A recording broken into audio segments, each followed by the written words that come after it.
Good morning, everybody. We're just going to give a minute or two as people are shuffling in, so we'll get started very shortly.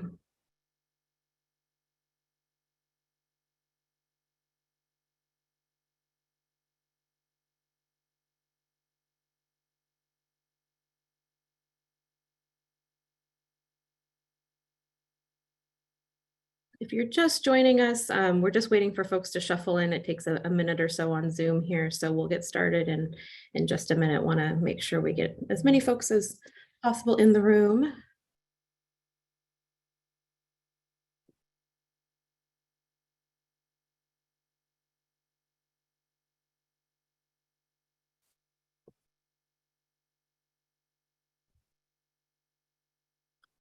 Seems to be slowing down, so I'm going to go ahead and kick us off. Obviously, folks can continue to join as they jump on. But good morning again, everybody. Welcome to our webinar on public meetings and some of the new legislation that's impacting our local government partners. My name is Melissa Keene. I'm a senior program manager with the Institute for Local Government, and I will be your host and moderator this morning. Just a quick overview of our agenda for this morning. Obviously doing a little bit of a welcome, provide some information about ILG and our speakers. And then we're going to go into an overview of the Brown Act and the new teleconferencing laws that are impacting all of your cities and counties and special districts. Then we're going to have a little bit of a highlight on the city of Vernon and what this is looking like on the ground and how it's impacting some of our local agencies. And then we have quite a bit of time held for audience Q&A, and then we'll wrap up and adjourn by noon. We welcome written questions and comments throughout the webinar, and I will show you in just a second logistically how to do that for all of you. So as you've probably noticed, you are on mute, and you will be on mute for the duration of the event just due to the size of the audience we have on today's webinar. But as I just mentioned, we definitely welcome questions and comments throughout the session, and we'll be monitoring that and responding, and then keeping a queue for our Q&A time at the end of today's session. So you should see a Q&A box in the control panel of your screen. Please, again, feel free to enter questions, comments, any tech issues. We'll be keeping an eye on that and responding and addressing those as they come in. And then we will be sharing a recording of today's session as well as the slide deck with all of you as registrants over the next few days. So keep an eye out for that. Just want to start by giving a high-level overview of the Institute for Local Government in case you're not familiar with us. So we are a nonprofit affiliate of the League of California Cities, the California State Association of Counties, and the California Special Districts Association. So we work with these affiliates and provide services and training and resources to local governments statewide so that you can more effectively implement policies on the ground. So as I mentioned, we do this through training and education. So webinars like this, conference sessions, more in-depth training sessions. We provide technical assistance, capacity building, convening services to local governments statewide. We do this in a number of issue areas. The first one you see on the screen there is our leadership and governance program, which this session is a part of, but that program provides the compliance trainings around AB 1234 and harassment prevention, but we also do a lot of work and training around new laws like this, or how to be an effective governance team and work together as a council or board, work with staff, rules and responsibilities. A lot of that, operational, foundational good governance work. We have a program focused on civics education and workforce, so helping local agencies create that pipeline to public service, facilitate municipal school partnerships, really get young folks interested in local government as a career path. And right now, a lot of work around recruitment and retention conversations and assistance, because we know that's a big challenge for a lot of our local government partners. We also run a program on public engagement, so helping local governments embed public engagement into their processes. So we have a in-depth training that I'll share some information about at the end of today that really works through a whole process and framework for local governments. But we also have a ton of resources and other trainings around, virtual and hybrid engagement. language access, facilitation skills, a number of other things that are important in that space. And then last but not least, we have a program focused on sustainable and resilient communities. So right now that program is doing a lot of work around housing and land use, but we're also doing a lot of work around climate resilience and sustainability in general.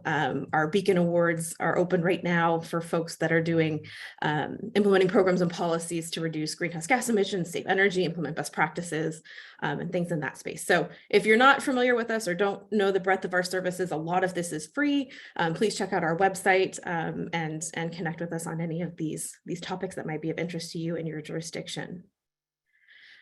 So I am joined today by three presenters who are going to share their expertise with you all.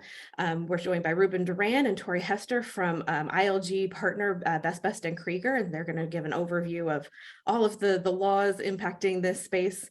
And then we're also joined by Lisa Pope, who's a city clerk in the city of Vernon, to again talk about some of that on the ground implication, how this is actually working and manifesting in our cities and counties and districts. So before we jump into today's content, we just wanted to get a sense of who's joining us in the room. So we're going to launch a quick Zoom poll to hear a little bit about our audience today. So please take a second to respond to these questions that you should see popped up on your screen now.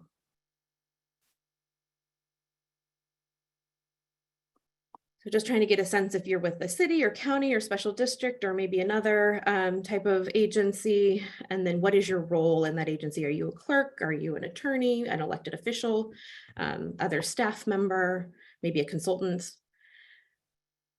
And then how is your agency defining hybrid meetings, which will help us as we talk through today's content.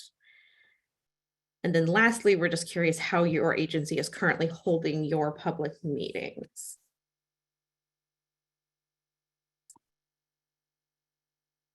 So it looks like about 60% of folks have responded. We'll give this just another few seconds.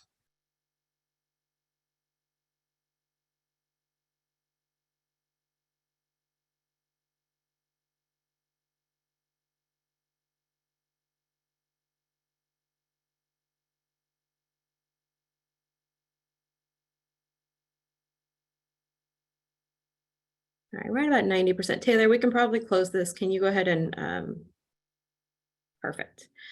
Okay, so we have a little over 50% of folks on the line are with a city, about 20% with a county, about 15% with a special district, and another 13% there that are with another type of organization. We have 27% of clerks on the line. You guys are doing the work day in and day out, so thank you for joining us. We've got about 6% that are executive management, 20% attorneys. We got a handful of elected officials on the line, and then a little over 30% staff and a handful of others that may be consultants or other affiliations with local government. And then in terms of how your agency is currently defining hybrid meetings. So 6% are fully remote, 28% public comment is allowed in a remote environment, 12% say consultants and presenters can be remote, and then about half are other. And then just to take a quick pulse of how folks are currently running their public meetings, 60% are back in person, 1% are doing meetings fully remote still, 12% are allowing for remote public comment, and then a little over a quarter of folks have some other format that they're currently engaging in. So thank you so much for hearing us and for sharing that. That'll help as we share our comments throughout today and just gives us a sense of who's joining us. So thank you so much.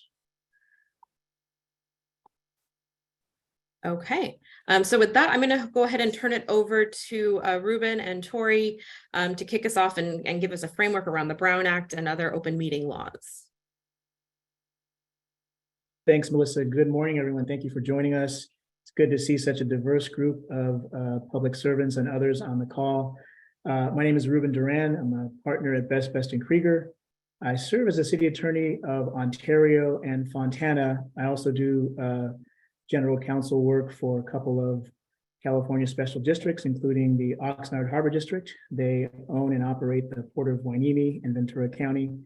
and the Crescent City Harbor District, which is a primarily a fishing harbor up to this point at the Oregon border. 5-year career. And I manage the Ontario office of the firm. We currently serve as city attorney in about 50 to 53 cities in the state, and we work for a lot of other public agencies as well. Very excited to be here with you today to share the latest and greatest on Brown Act meetings in a post-COVID world. One last thing that I'll mention is I am a big fan of the Institute for Local Government. I'm honored to serve on their board of directors and see the great work that they continue to do up and down the state with all manner of public officials seeking to serve their communities better. So if we can move on to the first content slide, I don't believe I've got control of that. Thank you so much. I'm going to give some general background on what we'll be talking about today. I think we all know that in March of 2020, the world for so many of us changed in local government, and it changed on a dime. As a result of the pandemic, the governor adopted executive orders declaring a state of emergency, and that state of emergency has existed and did exist and all the way up until February of 2023. The legislature adopted AB 361, which in combination with the governor's executive orders was an attempt at the state level to give local governments tools to ensure that the business that we conduct on a day-to-day basis could continue even in a state of pandemic.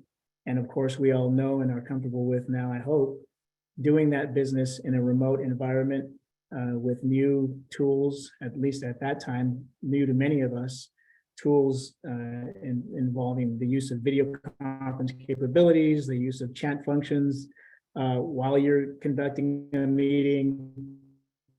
And in addition to the traditional tools that we had used under the, you will recall that AB 361 required public agencies to find that a proclaimed state of emergency was still in effect, and that either state or local officials in your area continued to impose or recommend measures to promote social distancing, or that as a result of the state of emergency, meeting in person. This is language that many of us were not comfortable using, we're not familiar with 3 years ago, but over the course of those ensuing 36, 40 months since then, something that we're all not only familiar with and aware of, but I think truly as public officials take to heart. You know, at our essence, we are here to serve and protect the public, and that includes, of course, making sure that people can participate in our local government in a safe and healthy way. As I said, the state of emergency was terminated at the end of February of this year, meaning that AB 361 was no longer available unless another state of emergency in the state is declared. We'll talk a little bit about some of those circumstances or potential circumstances as we move on. The next slide, please.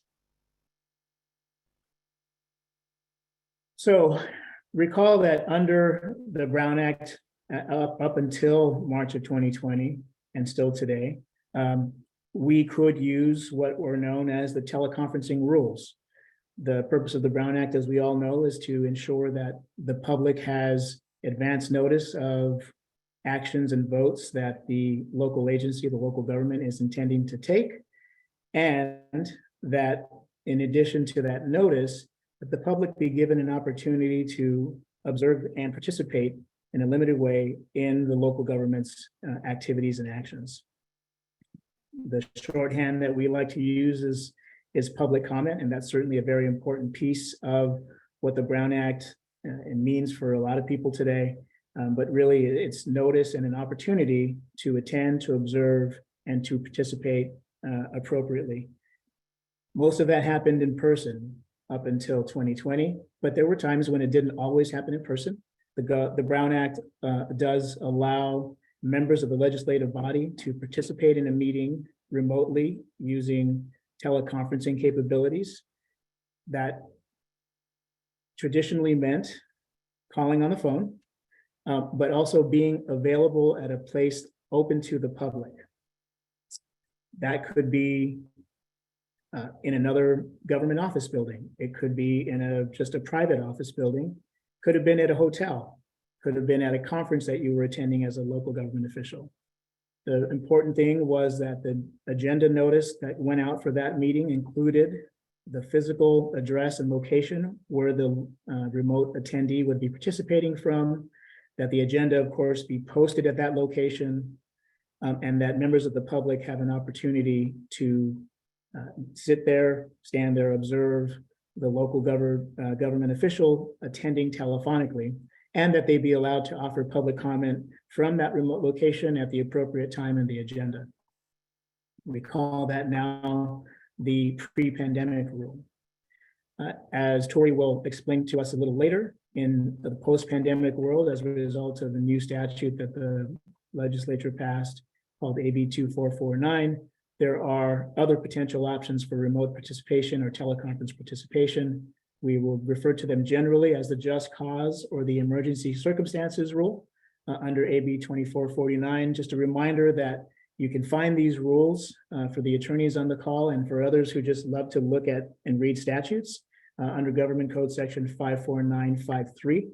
And of course, I've alluded to this in my comments so far, but just a reminder that the rules with respect to participation telephonically, especially under AB 2449, apply to legislative body members themselves, not to staff or consultants. And what that means, generally speaking, is the location of remote participation of a legislative body member of the council, member of the board of directors, is only required to be, that's the only thing required to be included on your agenda. Staff and consultants who are participating in a Brown Act meeting are not required to post their notice, post their locations, nor to allow members of Ruben, the public your audio is opportunity cutting. to be present Ruben, with them and offer public comment from their location. Yes, I can hear your you. audio is cutting in and out. Maybe go off camera or something. I think about your internet, maybe. Okay, we'll try that. I wonky. apologize. Let me know if that's any better. It sounds better right now. We'll give it a shot. Okay, good. Well, I went through quite a bit of content there, so my apologies for the technical glitches. That wasn't done on purpose, but it is an example of the reality that our local governments have been dealing with and will continue to deal with under AB 2449, when technology, powerful tool that it is, can sometimes not go 100% right. So if there's a particular piece of the slide that you missed because it wasn't clear, please let us know in the chat, and I'm happy to go back to it later, time permitting, and discuss it again. Okay, if we can move on to the next slide, please.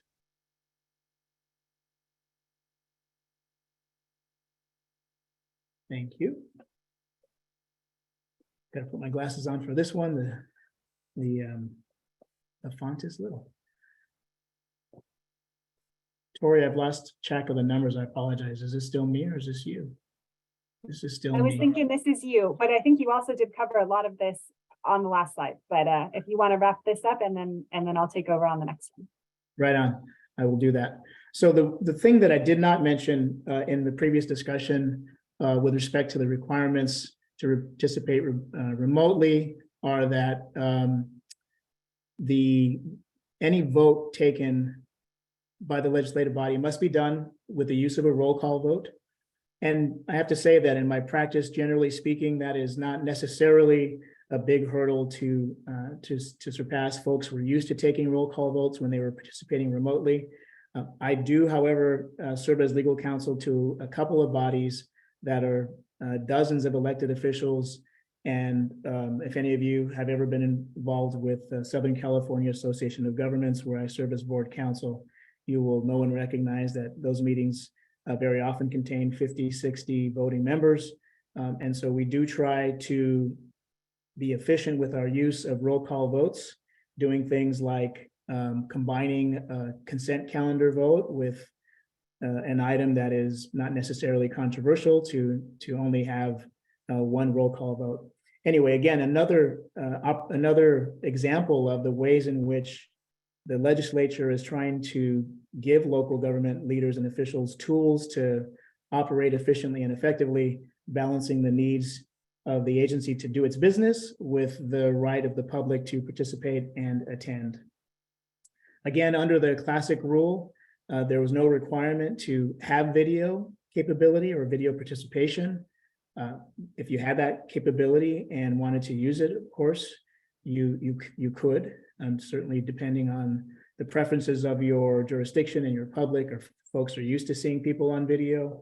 Very often we have clients who want to continue that mode of communication, but certainly not required. We do continue with the traditional Brown Act rule of allowing members of the public to call in.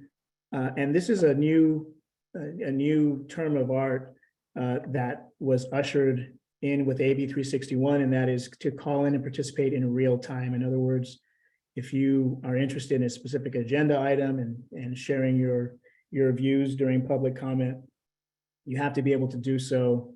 The legislature says you have to be able to do so during the actual meeting itself. Another general rule that is still in place is that a quorum of the body must be physically present in one place in the jurisdiction. And if what happens if you've noticed a location where no member shows up? Let's just say, for example, they were able to make it back to the jurisdiction to participate in person, but they, according to the rules, have posted, the public agency has posted that remote location. The member of the body was able to make it back. Must you still allow a member of the public to participate from that remote location? In my experience, this is not addressed in the statute, nor have I seen it addressed in case law. And this is a question, I think, that from a practical point of view, you want to weigh your public's expectations to participate as noticed in the agenda with the need to get your business done. My general advice is going to be under the Brown Act, because it is an open meeting transparency law, and the courts have been pretty consistent in finding that public access within reason should be allowed. My general advice would be to allow a member of the public who showed up at a remote location to go ahead and offer public comment at the appropriate place in the agenda, but that again is not a hard and fast rule. Okay, I think we're ready for Tori. Okay, good morning. My name is Tori Hester, and I'm a partner with BBK and also the Assistant City Attorney for the City of Santee. And I'm happy to be with you all this morning. So last year in 2022, the governor signed AB 2449, which provides a new but limited teleconferencing option. And that'll be the focus of today's presentation. So under AB 2449, there's no need to post the location, which is what Ruben was just talking about. That was required. That's required under the standard Brown Act teleconferencing procedures. There's no need to post the location if you meet all the other requirements in this bill. And those are that a quorum of the body must participate from a single physical location within the agency's jurisdiction. The meeting must have either two-way video, such as Zoom, or a telephone with live webcasting. And then the agenda must indicate how the public may virtually participate. Public comments must be allowed during the meeting. They cannot be limited to advanced comments. That was something that at the beginning of the pandemic, we had questions from agencies about whether they could cut off public comment and say, all the public comment needs to be in by the beginning of the meeting. The statute makes it really clear that that's not allowed under AB 2404 or even AB 361. The comments need to be able to be submitted in real time, as Ruben mentioned. And then lastly, if there are technical difficulties on the agency's end, which the statute describes as within the control of the agency, the meeting has to stop until those are resolved. And if the technical difficulties cannot be resolved, the meeting would need to be adjourned and picked up at another date. If there's a technical difficulty on the public's end, that's a different issue. The meeting doesn't need to stop for that reason. but something for agencies to be aware of in terms of their own technical difficulties. Next slide. So there are only two justifications for a member to participate remotely under AB 2449. The first one is the just cause justification, and that is one of these enumerated issues, childcare or family caregiving need. It's limited to only kind of that nuclear family, that your spouse, domestic partner, child, grandparent, grandchild. So it wouldn't cover something like taking care of a sick aunt or uncle or niece, but it does cover quite a few family members in that inner circle. The second option, or the second reason, would be for a contagious illness, or the third would be a need related to physical or mental disability. And then the last one is travel while on official business of the agency. So note that that does say official business of the agency. That wouldn't cover something like, a personal vacation that you happen to be out of town for the meeting. The second rule is medical emergency, and that covers only a physical medical emergency of either yourself or your family member that prevents in-person participation. Next slide. So for each of these provisions, just cause and the emergency circumstances, there are really specific notification requirements that the official needs to follow if they desire to participate remotely using AB 2449. So for a just cause, notice must be given to the legislative body at the earliest opportunity, and it must give a general description of the reason. So you'd want to fit that within one of those four reasons stated on the previous slide. Explain it's a childcare need, it's a contagious illness, something like that. Then it can be brief, but you need to provide some sort of justification that fits within those rules. For the medical emergency provision, similarly, you must make the request of the legislative body at the earliest opportunity. But if you're using this medical emergency provision, the legislative body must actually approve that request. And they take action to approve that request. It can be at the start of the meeting. And if this request comes up after the agenda has already been posted, this can be added as a late item under the Brown Act standard procedure for adding an item to the agenda, which requires a 2/3 vote. So then in that case, the item would need to be added to the agenda. The body, such as the city council, would vote on the request and decide whether to approve it or not. And if it's approved, then the member may participate remotely under this medical emergency provision. Again, the official must give a general description of the reason, but that general description, the statute says, is about 20 words, and it does not need to include any confidential medical information. Next slide. There are some limitations as to how many times this can be used per official. For just cause, the just cause rule, no more than 2 meetings in a calendar year. And then with AB 2449, just generally, so just cause or medical emergency, you cannot use it more than 3 consecutive months or 20% of the meetings within a calendar year. And if your body meets only 10 times a year, then no more than 2 meetings in a calendar year. Next slide. And Ruben is going to pick it up from here. I am, and I'm going to continue to leave my video off. I don't want to interfere with the audio. I'm hoping folks can hear me okay. One of the interesting requirements that the legislature enacted with 2449 was that for a member of the body participating remotely, an affirmative requirement to disclose whether anyone 18 years or older is present in the room from which they are participating. In addition to that, they must disclose the general nature of the relationship to the person or people in the room, and they must use both audio and video technology. So if this were a meeting where I was using AB 2449 to appear remotely under either the just cause or the medical emergency exemption, I would be unable to participate because I would be in violation of this requirement that you use audio and video technology. I have to say that I'm not 100% sure of the legislature's reasoning behind this particular requirement in the statute. I certainly have gotten some interesting questions from clients and others about why this might be. I think it is, again, just another example of the Brown Act's general policies of important openness, transparency, and disclosure. that is required of public officials, that's not required of most people conducting their business in the state on a private basis, or certainly that's not applicable to elected and appointed officials who are subject to the Brown Act's requirements.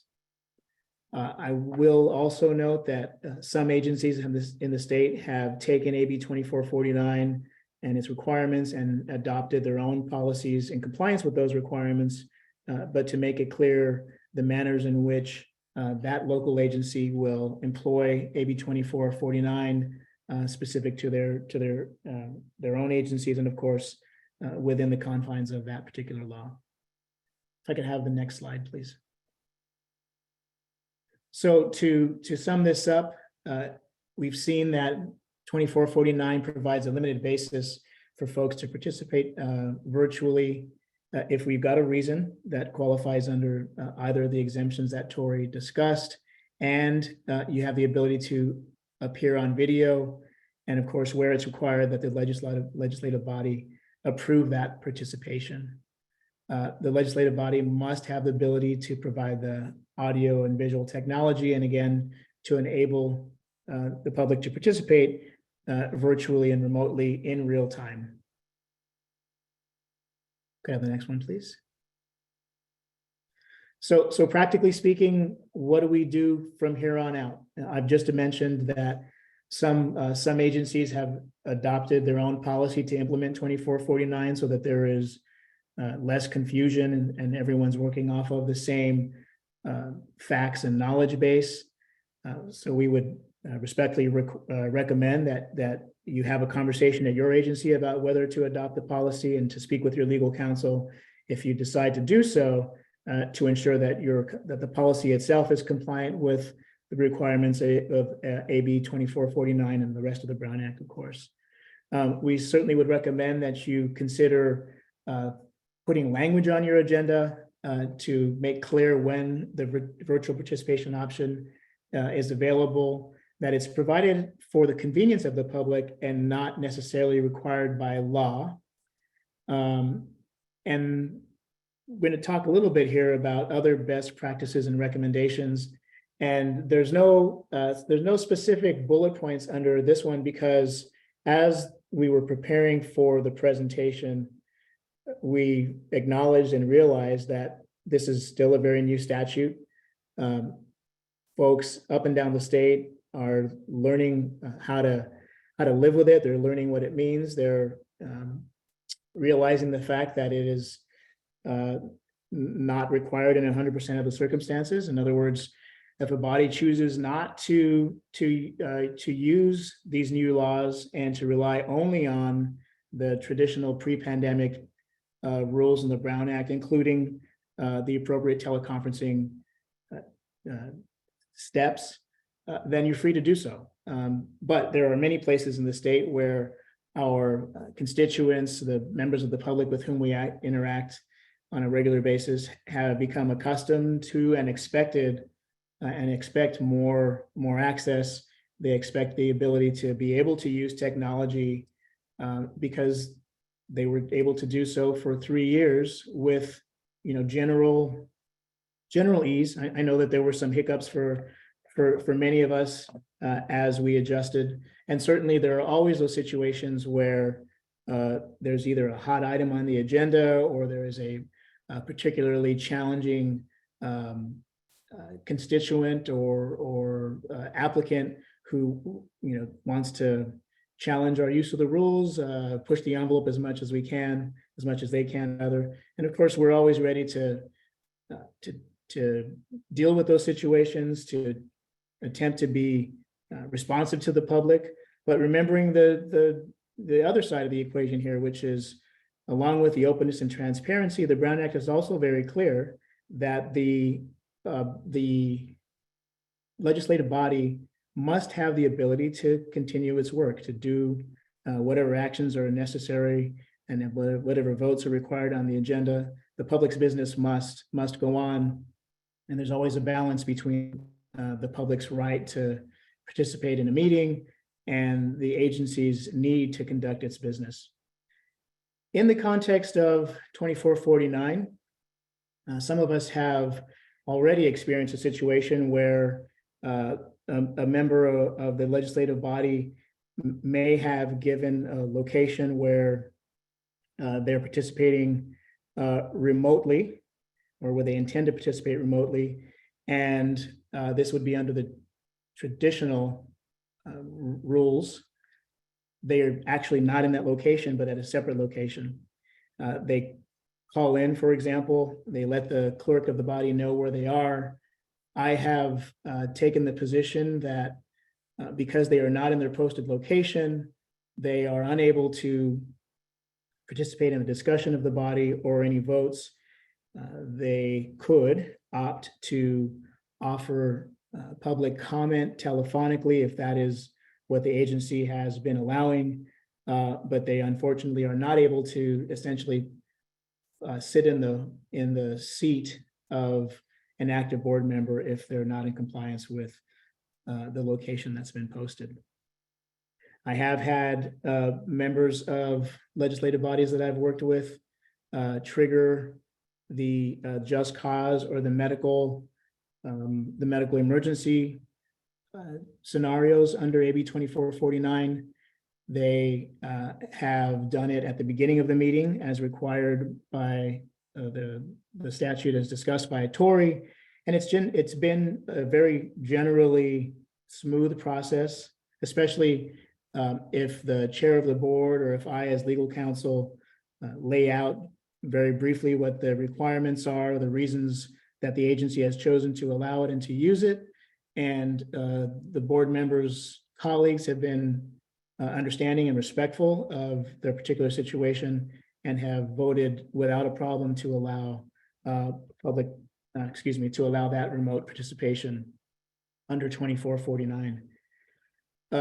This hasn't happened for any of the clients that I've worked with, but I can envision a circumstance where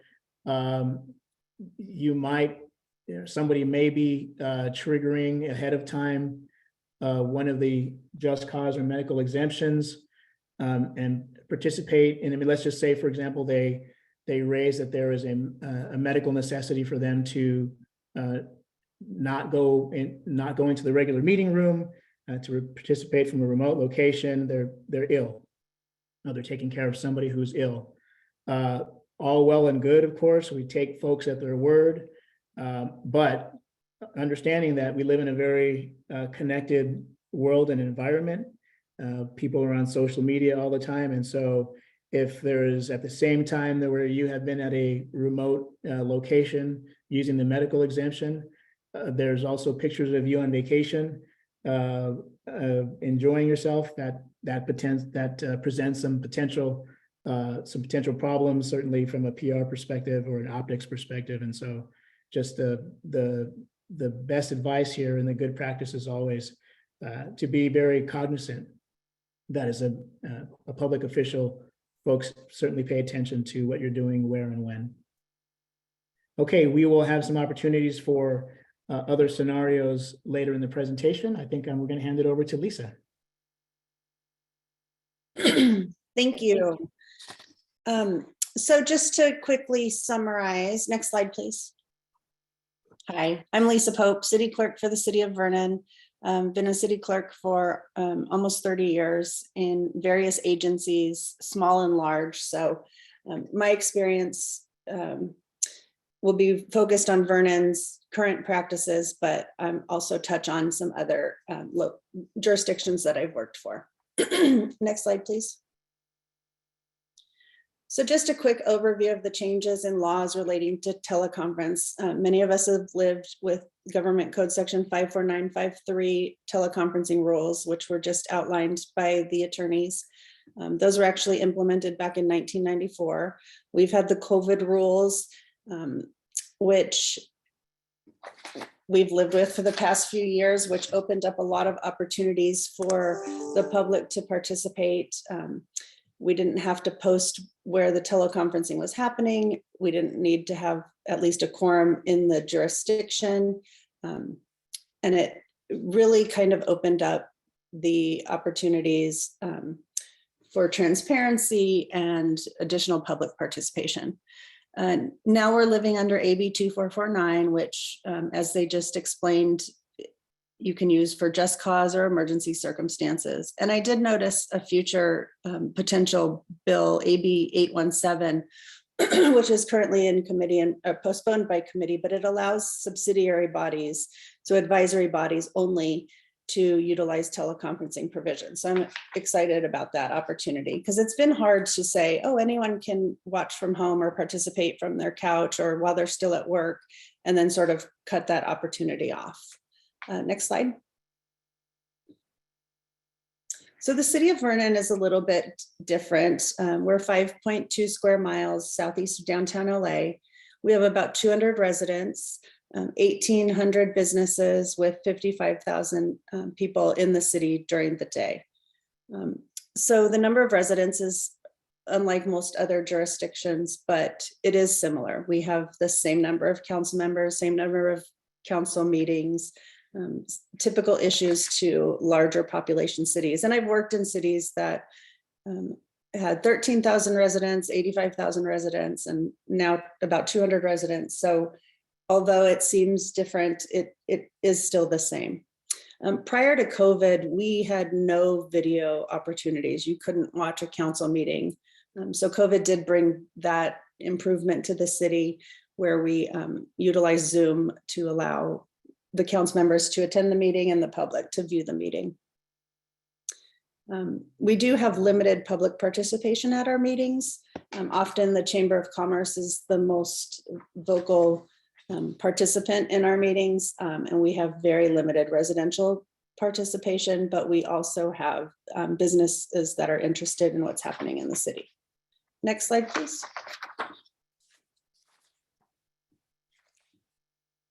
So prior to COVID, like I said, Vernon only had audio recordings of the meeting. So you couldn't watch the meeting in person. You had to actually come into the council chambers. It was interesting on the poll that we did early on, there was a lot of other respondents. So I'm not sure everybody knows what hybrid really means. In our city, we call hybrid public comment in person or via Zoom, but the city council is all in the, or the bodies are all in the chambers. It's definitely been an experience of trial and error. We've had to be flexible in how we utilize the technology. Right now we're utilizing Zoom to allow public participation. We have a different audio video recording system that tends to lag about 25 seconds behind, which makes it difficult to get rid of the Zoom, but we will be discontinuing Zoom unless under the AB 2449 provisions, just because of the technical issues that we've had and the amount of IT service we are required to utilize to make both of those programs run. Next slide. So during the past few months, we have utilized the provisions of AB 2449, Just Cause, since the end of the state of emergency on February 28th, 2023. Our mayor has school-age children in the LA Unified School District, and they had a strike that most of you are probably aware of. Our meetings are Tuesday mornings at 9 a.m. And with the strike still ongoing on Monday, the mayor requested the ability to teleconference under AB 2449. We had posted our agenda on Thursday, 5 days prior to the meeting. We still had the Zoom link because we're allowing public participation. So it was already posted on the agenda. Prior to taking any action, the mayor announced that she was participating remotely under the Just Cause provision due to the need for childcare during the strike, that there was a quorum of the council in the council chambers. No one over 18 was in the room with her at her remote location, and that both audio and video capabilities were functioning. This is the language that the mayor basically read, and I added to the minutes so that it's recorded that she utilized the provisions. We'll leave it there for a minute so you can see it, and you'll get the handouts sent to you later so you can utilize that as well. Next slide. So as I said, we will be discontinuing the use of Zoom with the new fiscal year. Vernon doesn't have very many people providing public comment. We have the technical issues with the delay and needing to ensure that the Zoom is currently working during the meeting so that we can keep the meeting going. And it's definitely taught us that we need to be flexible. Our IT department's been great. They've used Zoom, not used Zoom, had remote public comments, had council members at remote locations that sometimes needed technical assistance. So it's definitely been a morphing challenge that I anticipate will continue into the future. So we'll be going back to the use of 54953, which most of us have utilized during our careers at some point, with the location posted on the agenda, sometimes in foreign countries, a couple times in hospital rooms, often in the member's home, which has to be made public knowledge and available to the public. So we'll have to go back to those provisions. I know that there's a question in the queue about, how did we take away this opportunity for additional participation and transparency when it did work in COVID? And that's a great question. So we'll get to that at the end of this. But, our commissioners are definitely more reluctant to come into the council chambers for the meetings. Some of them are employees of businesses. They don't necessarily live in the jurisdiction. They might work in the jurisdiction. So I'm hopeful that AB 817 provides the potential opportunity for remote participation. And that kind of concludes my in-practice experience with the new hybrid meeting requirements. And I think we can go to the next slide. Great. Thank you, Lisa. Thank you, Ruben and Tori.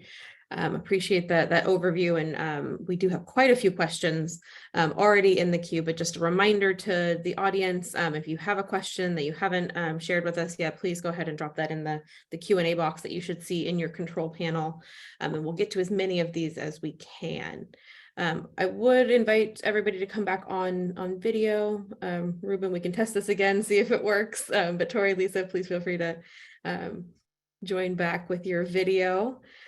We've had a few kind of technical questions come in, so I want to maybe ask some of these clarifying questions before we get into the bigger, the more meaty questions, if you guys don't mind that as a process. First, can you all clarify if 2449 applies to special meetings as well, or only to regular meetings of a legislative body? Tori and I had a discussion about this earlier. I think she's prepared with a good answer. Okay. Yes, agency can hold as long as they're following the Brown Act requirements for that specific type of meeting. We did realize there's a little bit of a section in the statute that could be drafted more clearly, where it talks about approving the request to use the medical emergency rule, and there's language in there that says that can be approved including at the beginning of a regular meeting. And so we thought maybe that's where there was some confusion, but our understanding is that that doesn't limit it to a regular meeting. It's just the legislature was giving that as an example. You could vote on it as late as the beginning of the regular meeting. But our position is that this is applicable to any type of meeting, which would include a special meeting as well. Great, thank you so much. There's another couple of questions asking for clarity around which types of legislative bodies this applies to. So I think that constitutes probably the Brown Act in general, as well as the new provisions under 2449. So obviously city councils and boards of supervisors and things like that. But can you guys share just the little bit of a laundry list of types of boards, commissions, et cetera, that these laws apply to?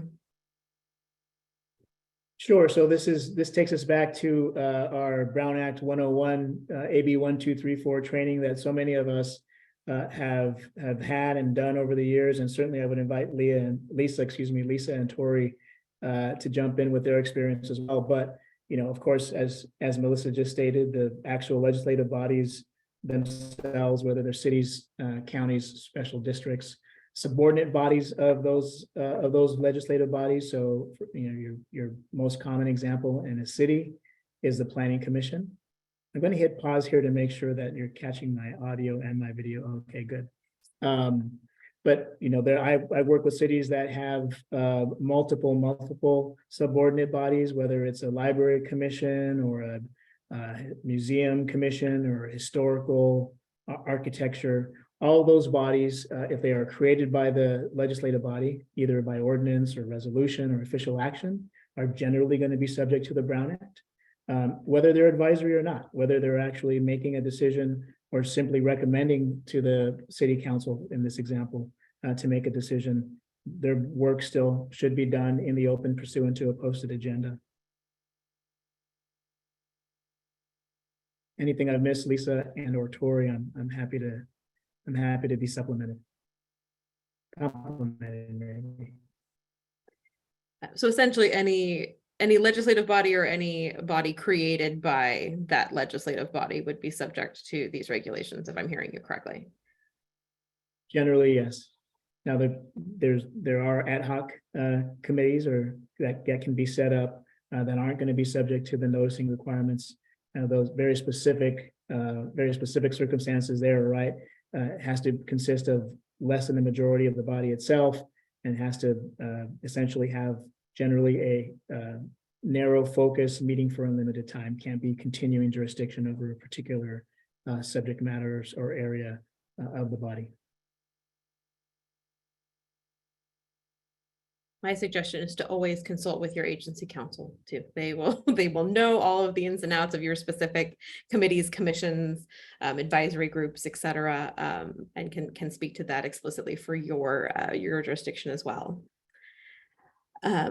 There's another clarifying question around who needs to have their location published on the agenda. So we talked a little bit about the distinction between the elected officials, staff, and consultants. Can we just revisit that one more time and provide some clarity around explicitly who would need to provide their location and who would not?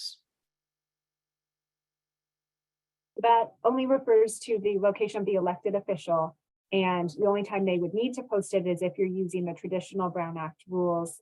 The 2449 provides an option for not posting as long as you follow the requirements that we've talked about today. Perfect, thank you. There's another question, hoping we can expand a little bit on what type of proof, if any, a council member, a board member, or commissioner would need to provide to invoke the rules under 2449.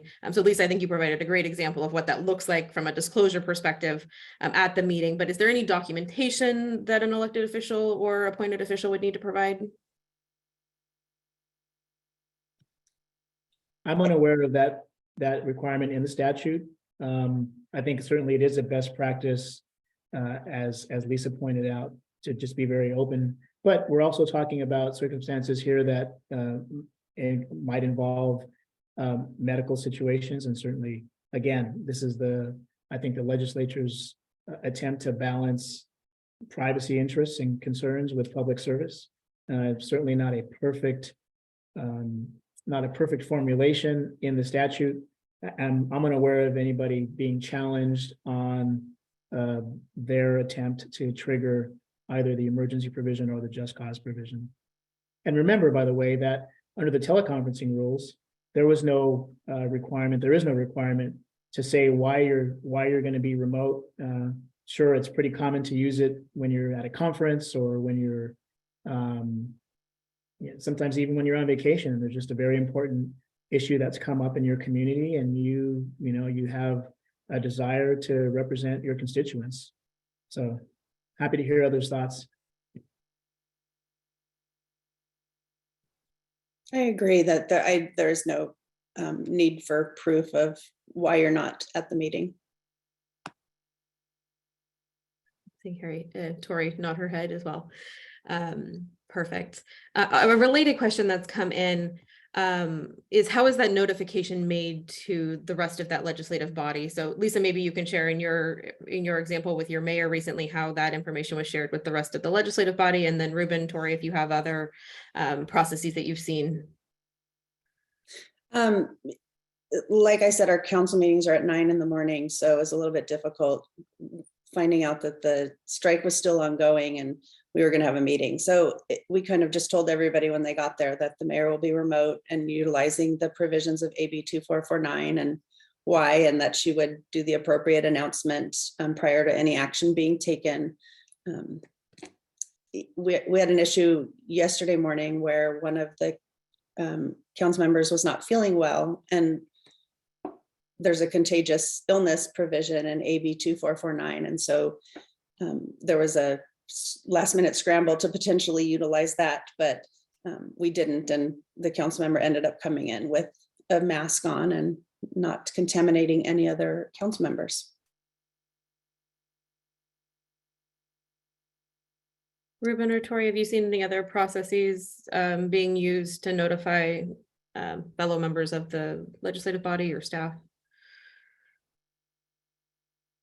So I've had members of the body reach out to me first to get, clarification and confirmation on what the requirements were. Certainly always appreciate the opportunity to do that ahead of time, right? Not an hour before the meeting or 15 minutes before the meeting.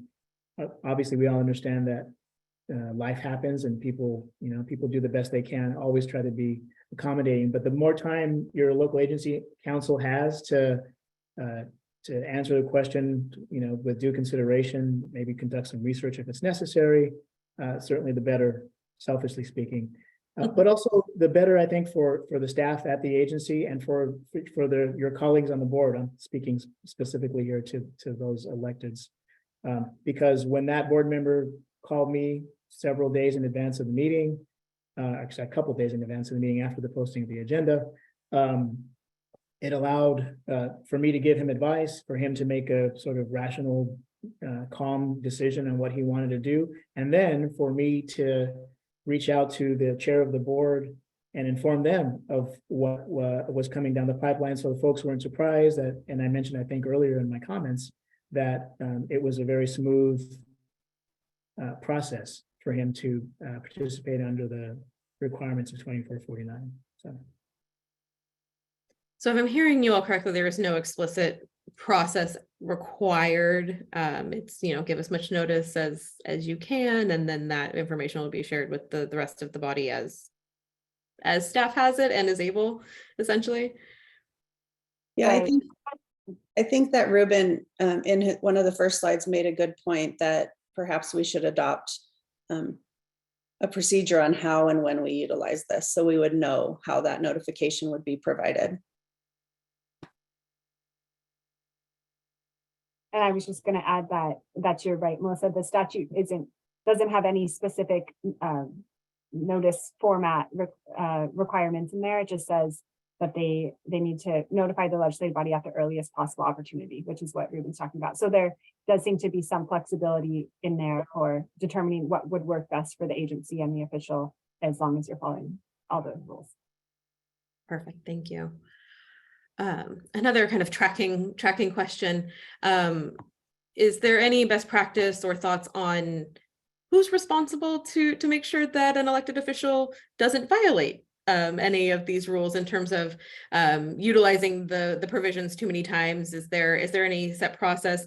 Lisa, maybe you as the clerk can speak to this, and I know you track a lot of things for the elected officials that you all work with, but just they're curious if there's anybody that's explicitly responsible for doing that kind of tracking piece. Yeah, I think it probably falls on the clerk, and we have provisions in our code where you can't miss more than so many consecutive meetings, and that's something that we would track. So this is probably similar to that.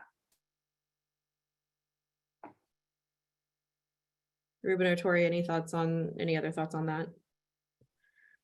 I mean, just that Lisa's got it right very often. It lands in the clerk's office's laps, and legal counsel, we're fortunate to have good relationships with the clerks that we work with, and always available to help. Clerks do so many things. Another thing to add to the list, right, Lisa? Okay, so we've got some meatier questions here. So let me toggle back and forth between to make sure we're getting conversations around some of these types of things. So this is something we were talking about a little bit before the webinar started. But any thoughts from the panelists around how to handle an elected official or a commissioner or committee member who may want to join a meeting virtually at the last minute, but not want to invoke 2449. Any thoughts on that? How do we manage through that from a staff side of things, or any options available to electeds or appointed officials that want to take advantage of remote participation? Super easy question. Okay. I think in my situation, the council members that I currently have basically fallen under the COVID rules. So they're not used to the old teleconferencing rules where we had to allow their location to be public and post the agenda at that location.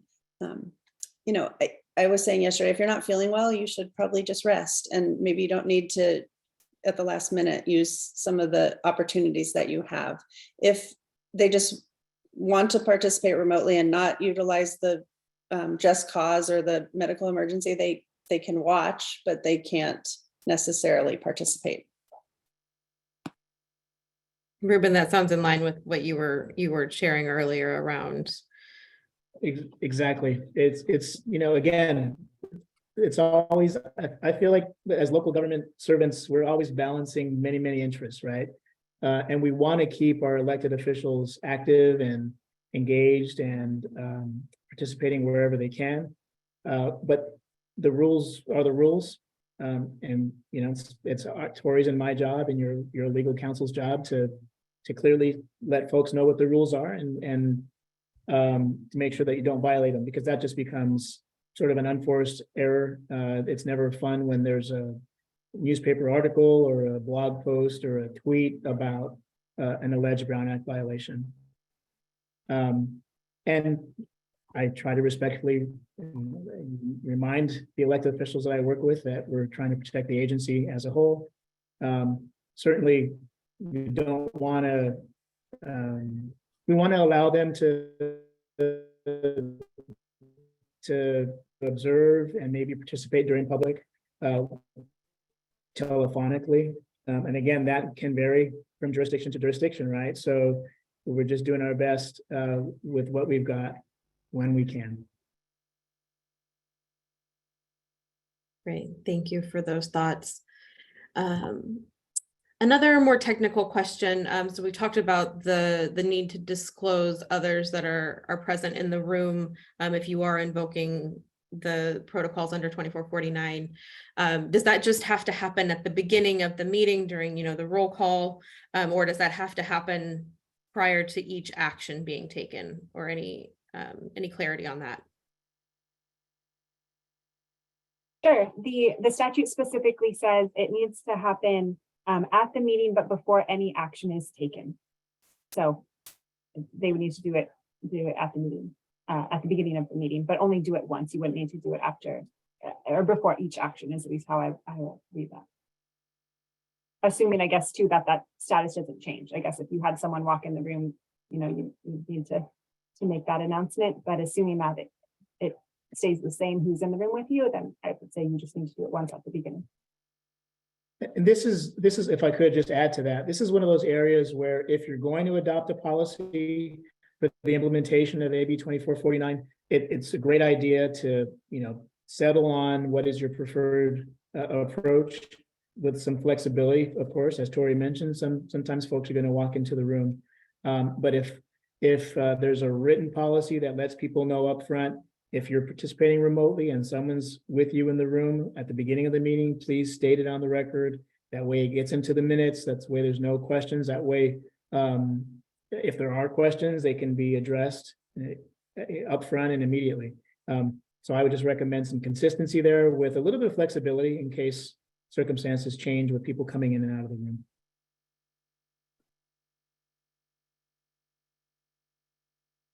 Lisa, anything to add from your experience with this legislation? Just so interesting that they even added the provision of 18 and older. Who knows what some of the legislators do when they do it. Yes. Great. Okay. Ruben, a question more specifically for you. So you were working through some kind of examples that you've run across, and there you were speaking about an example where a elected official had noticed that they were going to be participating from another venue, but then was actually able to make it back to the jurisdiction chambers, and allowing the public to participate from that posted location. So I think they're just looking for you to expand on that a little bit or clarify. I think you were potentially suggesting, for full transparency reasons, to allow the public to participate if they did show up there, but I'll let you speak to that a little bit more. Yeah, it's a tough one, and there's no clear guidance in the law from my perspective. In other words, the law doesn't say if you don't appear at your remote location, no one can participate. Now, practically speaking, if it's, if your remote location was your home and you've left your home and locked your door to make it to City Hall, someone who shows up at your front door is not going to be able to force themselves in and participate from that location. It's one of those things where you sort of have to be nimble, and if you can err on the side of allowing public participation in a way that's not intrusive and that's not overly technically difficult, that doesn't require too much expenditure of resources. For example, maybe it's not practical to have a member of the staff go to that location, or maybe it's, you're at a remote location at a hotel, and nobody can get into the room, then of course you can't do it. But the law doesn't say that you can't, right? So if you can and you want to, you should decide whether you should. Sorry, I know it's a very unsatisfying answer. It's the typical legal "it depends" answer right now. So obviously, yes, dependent on what that location was, and the ability for the public to participate in that space, and the viability of agency staff being able to be there to staff the public comment and take that public comment and things like that. But appreciate the clarification there, and expanding on that just a little bit. There's a couple of questions that have come through around posting requirements. And so I think this gets back a little bit to the question and commentary we were having around the notification piece for other elected officials and staff and things like that. Is there any noticing requirement that would need to be taken into consideration if you do have folks utilizing these provisions? I don't think there's a requirement, but the more information we can provide the public, I think the better. So if you have the opportunity to maybe amend your agenda prior to the 72-hour deadline, and that somebody will be utilizing the 2449 provisions, I would suggest doing that. We had a conversation about what are we going to do when we don't have Zoom, and all of a sudden 15 minutes before the meeting, a council member utilizes the emergency or the contagious illness provision. We decided that we would put, we have the ability to put a lower thirds sort of identifier at the bottom of our live stream. And so we would put how you would remote in via Zoom in that case. And probably announce it as often as possible through the meeting.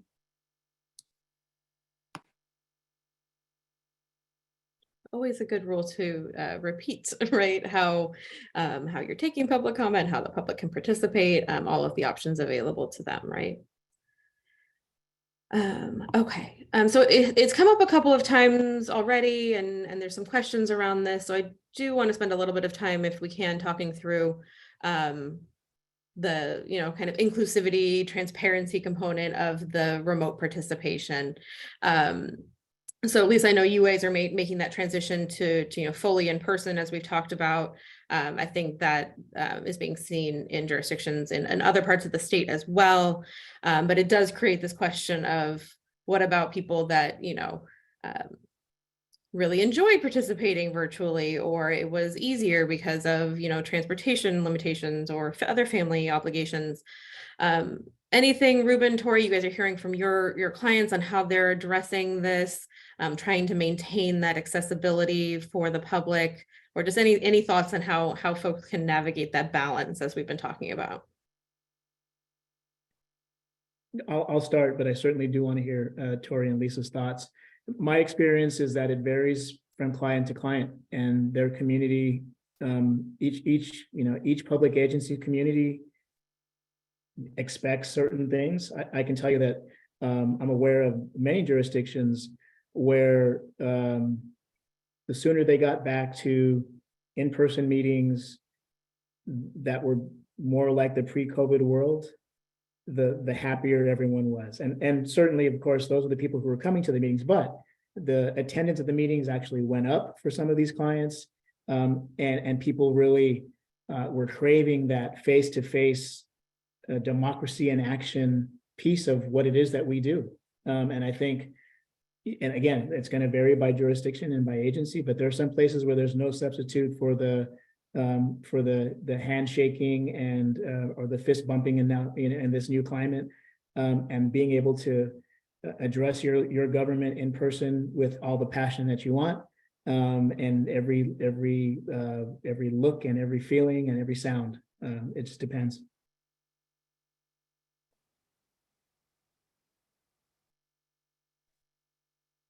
Yeah, I would say I don't have examples of exactly, what specific agencies are doing. I think as Ruben said, it varies a lot agency to agency, and just that, but wanted to note that the law does require agencies to have a procedure in place for how they're going to respond when they do get a request for a reasonable accommodation. But beyond that, I think there's some flexibility in terms of what you're providing as a reasonable accommodation. So it's something for agencies definitely to consider, come up with a procedure with their counsel. Lisa, have you experienced any pushback from your community so far? I know you've said that you had kind of limited participation from your actual residents, but have you heard any concerns about the forthcoming transition that you all are planning? The bulk of the concerns have been from our commissioners who may not live in the jurisdiction. And it was very easy to attend a 9 a.m. meeting while still at work and not have to leave the building. So I think that's where most of the pushback is. Me personally, I have a hard time going from expanded opportunities for public participation to sort of pulling back, which is why we continued using Zoom, but we're just not getting the use of it as much as, the technical issues create. So it's not worth it. Yeah, it's all about a balance, right? And the staff capacity challenges and all of those types of things. But it does, if I'm understanding you all correctly, jurisdictions are allowed to continue having a virtual public comment option. Is that correct? Or am I putting words in your mouth? So if an agency did want to continue to allow for virtual public participation, that is acceptable, correct? The regulations that we've been discussing are really more focused on the elected and appointed officials. Is that correct? Yes. A lot of nodding heads there, yes. Okay, yeah, I was like, somebody verbally, no. Perfect. Just want to make sure that we're sharing some of the options on the table for the folks on the line. Okay, let me just take a quick look at some of the other questions. I think we've got time for a couple more if we have them. Let's see here.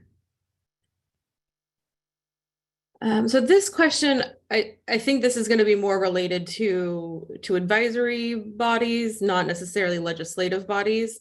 But there's a question around the ability to send alternates to a meeting as opposed to invoking rules under 2449. So my understanding is that wouldn't be something on the table for a city council, for example, but perhaps for other types of boards and commissions. Any thoughts on that scenario? So this is a very niche area of the law and our practice, right? As clerks, as attorneys, my general rule is that if an alternate is going to participate, they step into the shoes of the person for whom they're an alternate in the full capacity, right? So it's as if you were dealing with the original member who's appointed, probably in that case, to the body, and all the same rules would apply to the alternate that would apply to the regular sitting member. Okay, thank you. There's also a couple of questions, I think, looking for clarity around the tech difficulties piece that has come up a couple of times. So the provisions that would require the meeting to be paused or stop that's only on the side of the agency, is that correct? So if your city's Zoom account went down, then you would need to pause the proceedings. But if an attendee was having technical difficulties, the same provisions don't apply. Is that correct? Three nodding heads again, yes. Okay. I like it when the answer is simple like that, right? Okay. Let me ask this as kind of the final question before we go into some additional resources and wrap up. Lisa, you mentioned some additional legislation that's kind of working its way through right now. But is there anything else that you all see on the horizon, whether it's additional legislation, whether it's changes to the Brown Act itself? Is there anything that you guys are seeing or anticipating that will again impact how local agencies are running public meetings?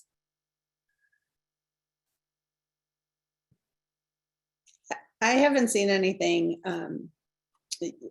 I'm surprised and somewhat disappointed that prior to February 28th, we didn't sort of figure out how to keep allowing remote participation, because it worked during COVID. I think it worked pretty well. But nothing that I know of on the horizon other than that AB 817, which is only for advisory bodies. Okay. Alyssa, I'm not sure where you are with the questions, but one thing that hasn't come up that I thought might have come up is the intersection of the rules that we used to, the rules that we apply and have been applying in person when there is a member of the public who, for whatever reason, seeks to disrupt the proceedings, right? Seeks to yell, scream, cuss, somehow otherwise create a ruckus because they're expressing their First Amendment rights, or because they have some other motivation. Who knows what lies in the hearts of men and women? But that can still happen in a remote environment. And I believe early on in COVID, we heard of some unfortunate examples of people using the chat functions to spew hate or otherwise goof around and joke around in ways that were at the very least disrespectful, but also ultimately harmful to the agency's ability to conduct its business. I don't know if there are any questions like that, or you just want us to riff, but I suspect all three of us could. Yes. So if there aren't any other comments on kind of anticipated or changes or additions to the laws, there are a couple of questions that get at exactly what you're asking, is what options are available, what do those limitations look like? I know that there's a lot of things working their way through the courts and other places right now in terms of what is on the table for local agencies to do as it relates to codes of conduct and things like that. So happy to have you speak a little bit to that if you can. Do I get to start, since I'm the guy who brought it up? Please do. And again, right, I mean, this is a theme that we've been using since the beginning of the webinar here, which is these are new rules. This is a new reality that we're living in, and the courts and the legislature haven't yet caught up to. And there's no way, by the way, I don't think the legislature can ever catch up to all the possibilities of what could happen in a remote environment. My general take and my advice is going to be follow the rules that we have to the extent that we can, right? So remember that the Brown Act specifically provides members of the public the opportunity to criticize members of the legislative body if acting in their official capacity. I have taken the position that that doesn't mean a member of the public has a right to go up and verbally assault and attack a council member simply for purely personal reasons, having nothing to do with their work on the city council. I understand that there are public agency lawyers who take a different point of view, and I completely respect that. But I think the language of the Brown Act is clear that you have a right to criticize the official acts of a local government official, elected or at a high level of employment. But you do not have a right, no one has a right to stop the agency from conducting its business. So recall that the legislature last year codified a rule that had been present in case law, saying essentially that the presiding officer has the power to clear the room if a member of the public is being consistently disruptive and basically stopping the agency from doing its business. How you translate that into a remote environment remains to be seen. I think that at this point, there's no specific guidance. I think that local government lawyers and mayors and chairs of boards and clerks really need to do their best again to be nimble and respectful, always cognizant of our rights, the local agency's rights to finish our business, and balancing those against the public's right to free speech in the context of what the Brown Act allows. Thank you for that commentary. I know it's a topic that a lot of agencies are working through right now, and a challenge to both staff and electeds and appointed officials. Tori or Lisa, do you have any other thoughts or anything that you've seen agencies do in this space? No, I think Ruben covered it really well. It's all about, whether they're being disruptive and what that means to your agency, whether there's threats of violence or is it just criticism. And it's definitely a tricky topic to navigate. And to be clear, I don't think I actually said it, but to be clear, the law requires the presiding officer to warn the individuals who are being disruptive that if they don't cease being disruptive, they will be asked to leave the room. I'm going to take the position that they're going to be asked to leave the virtual room if they continue to be disruptive virtually. And we'll see if I'm not even going to put it out there. I'll just be quiet. We'll see if there's direction given otherwise. How about that? Thank you, Melissa. That's right. I know there are cities that have come up with really great guidelines and have implemented them. So for city clerks that are looking for how to handle out of control people, you might want to send a city clerk listserv through the league, and then you can kind of get those policies that are already existing. No, that's a great plug. Definitely would encourage use of the Cal Cities Clerks Listserv, Clerks Department, or the Clerks Association as well as resources for you all. In my experience, clerks are a wealth of knowledge and are always willing to share their experiences and their policies if it applies to really help other agencies navigate through some of these really challenging things. So a great reminder, Lisa, and actually a great segue into some of our wrap up pieces around additional resources. So let me just keep going here. A few things that we have coming up that we just wanted to flag for you all. We are hosting a webinar next week on artificial intelligence and implications for local government. So if you're interested in that, please join us next week. We will also be hosting a lunch and learn format webinar in mid-July around some of the new campaign contribution regulations and what you all might need to know in that space. Lots of changes in the law happening here. I also want to do a plug for a Western City article that Ruben and Tori helped us author for the June issue of Western City Magazine. So the link to that article is included here. Gives a little bit more of an overview in a written format if you're more of a visual learner. And then also we've had some conversations on this call around community engagement and opportunities for public participation and allowing that and thinking through that more strategically. And so also wanted to share that we're hosting a 2-day kind of intensive public engagement training on our tiers framework in July as well. And so if you're interested in digging into that and looking for more resources and tips and technical assistance in the public engagement space, please join us there as well. Then lastly, just want to invite you to join our network of local government officials and staff and friends.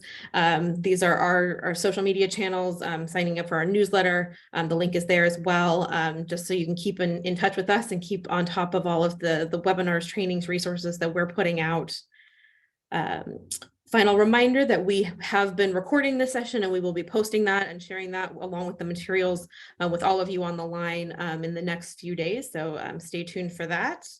And then lastly, I'll just share our contact information here. Please feel free to follow up with any of the panelists or myself if you have questions that come up after today's webinar. We'd be happy to connect with you all as well. So with that, just want to see if there's any final comments from Ruben or Lisa or Tori as we close out. No, just a hearty thank you to everyone. Yeah, I know that there were some unanswered questions about specifics to meeting conduct. Feel free to shoot me an email or give me a call and I'll try to answer those as the way I handle them. Thank you, Lisa. Okay. Well, then please join me in thanking Ruben and Tori and Lisa for being our experts today and sharing all of their experience and expertise. And thank you to everybody on the line for joining us this morning. Appreciate that and have a great afternoon.